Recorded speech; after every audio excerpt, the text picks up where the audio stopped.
Star Wars only, I don't know what the fuck your problem is. The writer and director of Rise of Skywalker, which comes out this December 2019, JJ Abrams, talks about The Last Jedi, talks about Episode 8, and if it derailed anything that they were planning for the sequel trilogy. And this quote has been going around in the fandom for the past week or so, and I really want to talk about it and just kind of give my thoughts on what he had to say. And what he had to say wasn't a big deal in my opinion, but some fans are kind of taken aback by this and don't really believe JJ on what he said. And here's actually what he said. He said the story that we're telling, the story that we started to conceive when we did The Force Awakens, was allowed to continue. Episode 8 didn't really derail anything that we were thinking about.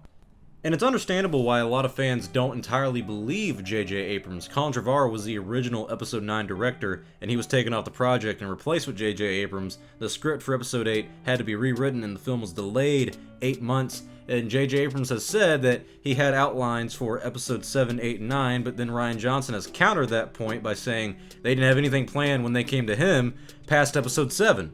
So something got lost in translation between Rian Johnson and JJ Abrams, and that's something I think we could probably blame on the production side of things. But when it comes to the story of Episode 8 and comparing that to the story of Episode 7, it does feel different. It does feel like it went a different route, and that's why a lot of fans aren't going to believe JJ and what he's saying here, that it didn't take Episode 9 into a different direction, because it feels like it would have. You look at Episode 7, the entire arc of Rey is based off of who are her parents, or her entire question for that movie is, who are my parents? I'm trying to find out who my parents are. That's her entire goal. Episode 8, it's more or less the exact same thing, only for us to find out in the end that her parents are nobodies.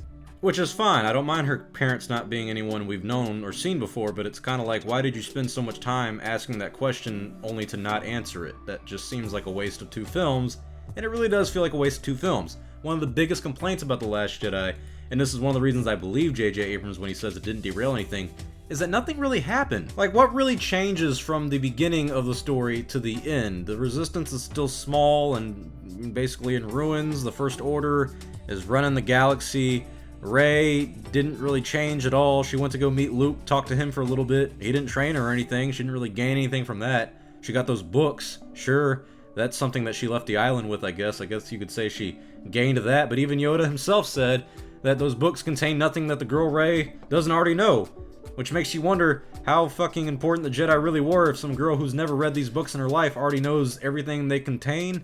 And then Luke, she goes to meet him, but he dies in the end and doesn't really, doesn't do anything. He just doesn't, he appears as a hologram to Kylo. Alright.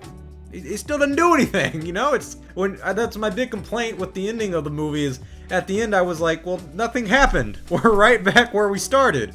I don't care what happens next. I'm sorry, I don't want to get into a rant about this movie again. But that is one of the big problems that people have with The Last Jedi, is that it feels like it's a very conclusive story. It feels like it doesn't really take the story anywhere in any new directions. So it's not too surprising that fans don't believe JJ, because it's kind of funny to have the guy who replaced Colin Trevorrow come in after Episode 8, which, let's be honest, did divide the fandom a lot. He comes in and says, everything's alright guys, we're working on it, we're doing great. And he's writing the script with Chris Terrio, who wrote Batman vs. Superman.